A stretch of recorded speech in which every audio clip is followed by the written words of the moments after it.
Pour l'exercice 59, on nous dit déterminer la forme trigonométrique des nombres complexes suivants. On nous rappelle que la forme trigonométrique de z, c'est module de z, facteur de cosinus de θ plus i sinus θ, où θ est un argument de z. Pour la trouver, on part de la forme algébrique de z, puis on calcule le module de z, et ensuite dans cette forme algébrique de z, on factorise par le module de z en écrivant module de z, on ouvre les parenthèses, et on divise ensuite par le module de z. Et ici, à l'intérieur des parenthèses, en faisant le parallèle avec la formule que nous avons ici, le cosinus de θ n'est rien d'autre que le x sur le module de z, et le sinus de θ n'est rien d'autre que le y sur module de z.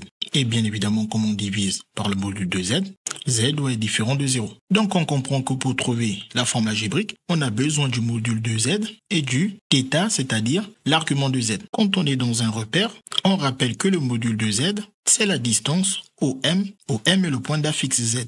Et que l'argument de z n'est rien d'autre que l'angle orienté formé par les vecteurs U et OM. Donc si on peut rapidement trouver le module et l'argument graphiquement, ça peut être intéressant pour vérifier nos résultats par les calculs. Justement pour la question 1, on a Z1 est égal à 7. Comme 7 peut s'écrire 7 plus 0i, le point M1 d'affixe Z1 a donc pour coordonnées 7, 0. Il se trouve alors ici dans le repère. Et on peut donc rapidement lire que le module de Z1 qui n'est rien d'autre que la distance OM1 vaut alors 7. Et θ1 qui n'est rien d'autre que l'argument de Z1, c'est-à-dire l'angle formé par le vecteur U et le vecteur OM1, vaut alors 0. Et donc pour trouver la forme FT, c'est-à-dire la forme trigonométrique de Z1, comme on connaît déjà son module et son argument, on remplace son module par sa valeur 7 et son argument θ1 par sa valeur 0 et on obtient ainsi sa forme trigonométrique, celle de Z1. Sinon par le calcul, on aurait pu dire le module de Z1, c'est le module de sa valeur 7. Et comme 7 est un réel, le module d'un réel, c'est sa valeur absolue. Et valeur absolue de 7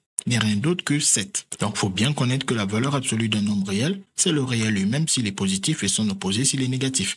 Et si 7 est positif, il est donc lui-même sa propre valeur absolue. Et l'argument de Z1, qui n'est rien d'autre que l'argument de 7, est égal à 0 car 7 est un réel strictement positif. Donc on trouve aussi rapidement le module et l'argument de 7 par le calcul. Et donc pour trouver sa forme trigonométrique, on revient bien dans notre même formule où le module de Z1 est remplacé par sa valeur 7 et θ1 est remplacé par sa valeur 0. Ce qui nous donne la forme trigonométrique de Z1. Ensuite, pour Z2, on peut aussi faire un schéma et en utilisant que 4i c'est 0 plus 4i, le point M2 d'affixe Z2 a donc pour coordonnées 0, 4. On le place alors dans le repère. Son module n'est rien d'autre que la distance entre O et M2 qui vaut clairement 4 sur notre schéma. Son argument θ2 qui n'est rien d'autre que l'angle entre U et OM2 vaut clairement un angle droit et donc pi sur 2. Et donc pour trouver la FT, c'est-à-dire la forme trigonométrique, on part de la formule de cours appliquée à Z2 et θ2 et on remplace module de Z2 par 4 et les θ2 par pi sur 2. Sinon, par le calcul, pour trouver le module de Z2, on dit que c'est le module de 4i. Et ensuite, vous pouvez utiliser cette écriture 0 plus 4i pour dire que ça fait la partie réelle au carré, donc 0 au carré, plus la partie imaginaire 4 au carré, que l'on additionne le tout sous une racine carrée. Et en calculant les carrés, on a 0 plus 16 qui nous donne la racine de 16, soit 4. Ou on connaît aussi le module d'un produit qui donne le produit des modules. Module de 4 fois i donne le module de 4 fois le module de i. Et comme 4 est un réel, son module est sa valeur absolue. Ça nous donne alors 4. Et le module de i, vous pouvez le retenir, il vaut 1. On a donc que 4 fois 1 donne 4. Quant à θ2, c'est-à-dire l'argument de Z2, on remplace Z2 par son expression, sa valeur 4i. Donc, argument de 4i, le cours nous permet de dire que son argument c'est pi sur 2, car 4i appartient à IR plus étoile. Et ensuite, pour trouver la forme trigonométrique de Z2, on utilise alors la formule du cours appliquée à Z2 et θ2. On remplace module de Z2 par sa valeur qu'on a trouvée 4 et θ2 par sa valeur qu'on a trouvée pi sur 2. On obtient ainsi bien évidemment la même forme algébrique pour Z2. Je voulais dire la même forme trigonométrique pour Z2, à ne justement pas confondre avec la forme algébrique. Pour Z3, comme ce n'est pas juste un réel, et ce n'est pas non plus juste un imaginaire pur, mais il faut bien évidemment aussi qu'il soit non nul. Donc ici, la lecture du module et de l'argument de Z3 ne font pas partie des formules données en cours. Donc il va falloir passer par la méthode qui consiste à calculer le module, puis à factoriser par le module et essayer de trouver son argument. Donc, on commence par trouver son module. On applique la formule du calcul de module. On a besoin de sa partie réelle. Sa partie réelle, on la voit ici, c'est racine de 3. Donc, on met racine de 3 au carré. Et on a besoin de sa partie imaginaire, qui est le coefficient de i, donc le plus 1. Donc, on met sa partie imaginaire au carré. Racine de 3 au carré, c'est 3. Et 1 au carré, c'est 1. Et 3 plus 1, 4. Racine de 4, c'est 2. Pour trouver son argument, on repart de sa forme algébrique. On doit factoriser par son module 2.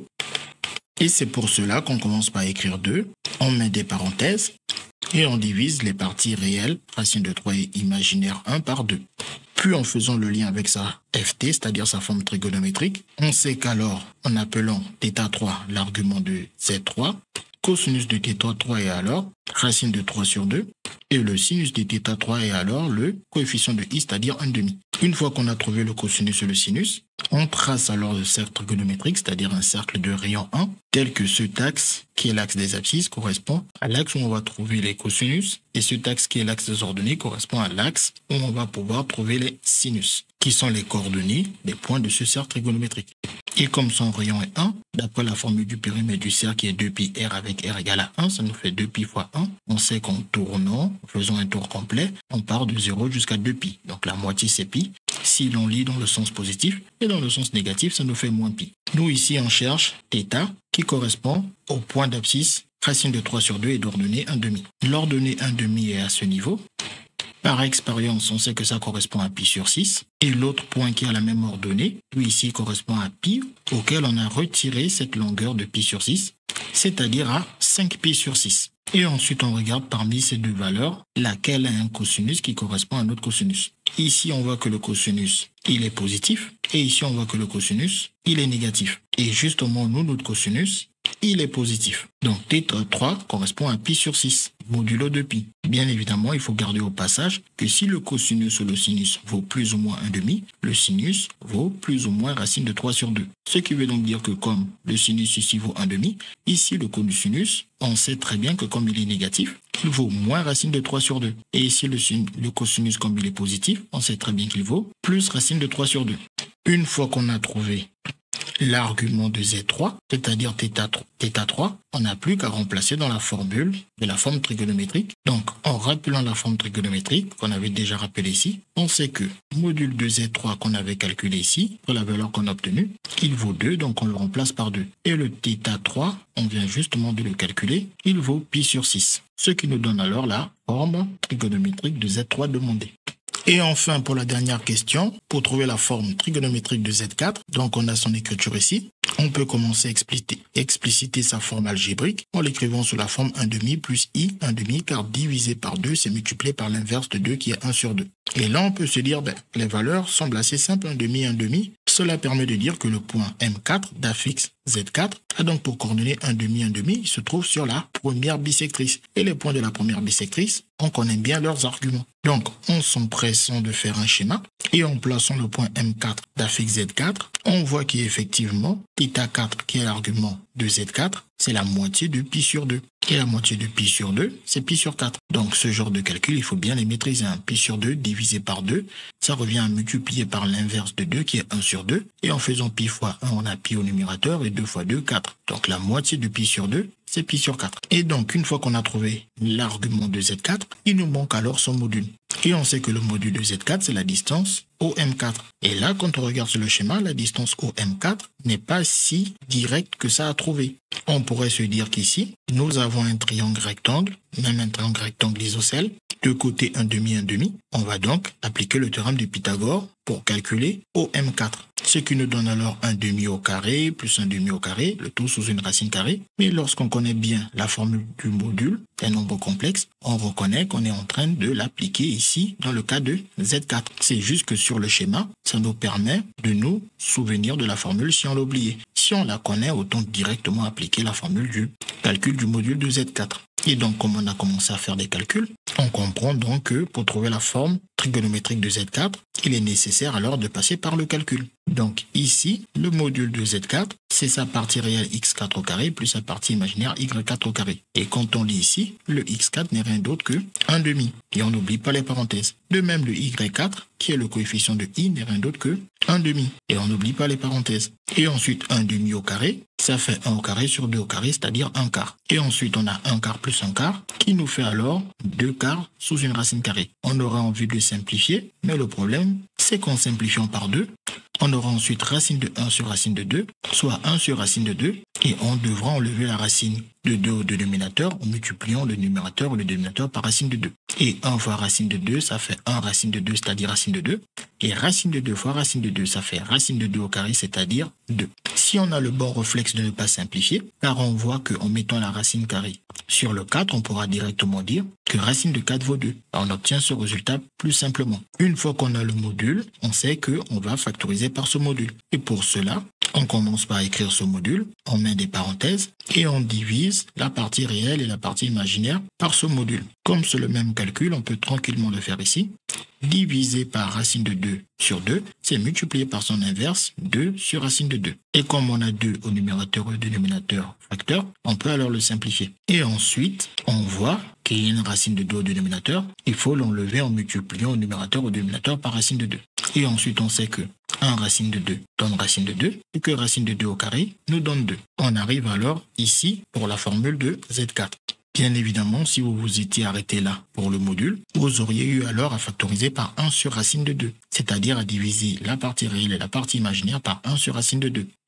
Et divisé par 1 sur racine de 2, ça revient à multiplier par son inverse racine de 2 sur 1. Et en effectuant les produits, 1 fois racine de 2 et 2 fois 1 donne 2. Cela permettait d'obtenir plus simplement cette écriture avec le racine de 2 au dénominateur ici, qui n'est pas grave pour le module, mais il faut savoir que c'est uniquement pour le module que c'est pas grave de le laisser au dénominateur. Par contre, pour les cosinus et sinus qu'on doit faire apparaître, il faut à tout prix enlever les racines au dénominateur. Donc ici, on sait qu'on doit faire le lien avec la ft de Z4, c'est-à-dire sa forme trigonométrique. Et donc, nous, on cherche θ, tel que son cosinus, c'est racine de 2 sur 2, ainsi que son sinus.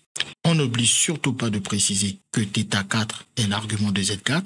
Et par lecture, cosinus de θ4, c'est racine de 2 sur 2. Et sinus de θ4, c'est aussi racine de 2 sur 2. On connaît très bien cet angle qui a son cosinus égal à son sinus. C'est très bien qu'il s'agit de pi sur 4 par expérience. Sinon, si vous ne l'avez pas remarqué à ce niveau, lorsque vous allez faire le cercle trigonométrique, vous cherchez un point du cercle trigonométrique tel que son abscisse est égal à son ordonnée, c'est-à-dire donc un point qui se trouve sur la première bisectrice. Et en traçant la première bisectrice, on voit qu'on n'a que 2 points de la première bisectrice qui sont sur le cercle trigonométrique. Le premier a ses 2 coordonnées positives et le deuxième a ses 2 coordonnées négatives. Comme on sait qu'ici c'est pi sur 2, on a expliqué que la moitié de pi sur 2 c'est pi sur 4. Donc comme la première bisectrice divise pi sur 2 en 2 angles de même mesure, à savoir pi sur 4, pi sur 4. Donc ici, on a pi sur 4, ce qui explique pourquoi l'angle de cosinus racine de 2 sur 2 et de sinus racine de 2 sur 2 est donc pi sur 4. Notre θ4, qui est cet angle, vaut donc pi sur 4. On revient donc à la formule trigonométrique de Z4 et on n'a plus qu'à remplacer le module de Z4 par sa valeur qu'on avait trouvée ici, soit racine de 2 sur 2. Et l'argument de Z4, θ4, par sa valeur que nous venons de trouver ici, soit par sa valeur que nous avons précisée ici, pi sur 4. Ce qui nous donne la forme trigonométrique de Z4. CQFD, ce qu'il fallait découvrir.